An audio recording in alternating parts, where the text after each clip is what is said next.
ઓમ શ્રી ગણેશાય નમઃ. ઓમ નમો ભગવતે વાસુદેવાય નમઃ. જય શ્રી કૃષ્ણ.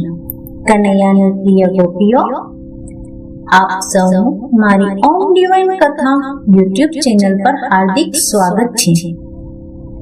આજે હું તમને પુરુષોત્તમ માસ કથામાં આવતી 11 પદ્મિની એકાદશીની વાર્તા કરવા જઈ રહી છું.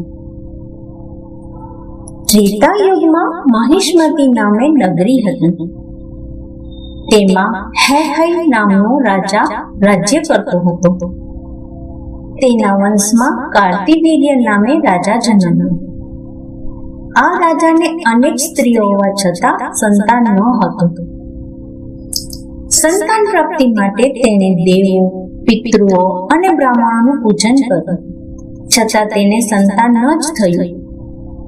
છેવટે કંટાળીને તે પોતાની પ્રિય પત્ની પદ્મિની સાથે વનમાં ગયો. ત્યાં તેણે 10 વર્ષ તપ કર્યું. તપના ત્રાસથી તેનું શરીર સુકાઈને હાડકાના માળા જેવું થઈ ગયું. પદ્મિની પોતાના પતિનું આ દુઃખ જોયું ન શકી. તે રડતી કકડતી માતા અંશયાના આશ્રમે ગઈ અને તેણે પોતાના સંકટનું નિવારણ પૂછ્યું.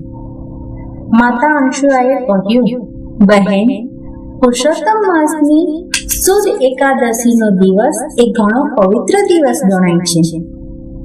આ એકાદશીના દિવસે તું નાહી ધોઈ પવિત્ર મનથી આખો દિવસ ઉપવાસ કરી વ્રત કર.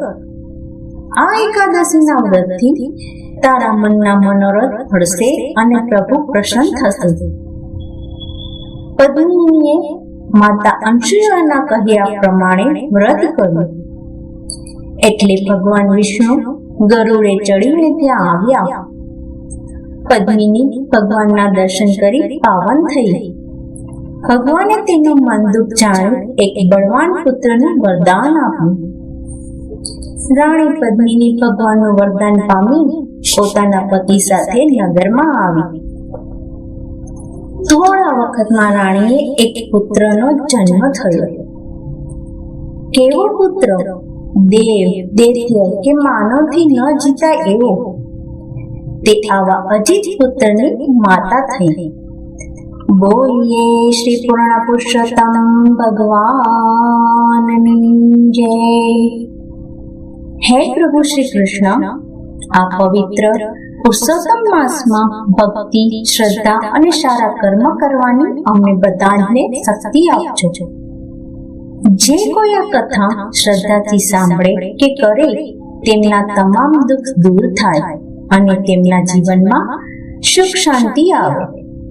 જો તમને આવી આધ્યાત્મિક કથાઓ ગમતી હોય તો વિડીયોને લાઈક કરો, મારી ચેનલને સબસ્ક્રાઇબ જરૂર કરજો અને આ કથાને તમારા પરિવાર અને મિત્રો સાથે શેર કરવાનું ભૂલશો નહીં. ફરી મળીએ એક નવી ભક્તિપૂર્ણ કથા સાથે. જય શ્રી કૃષ્ણ. રાધે રાધે.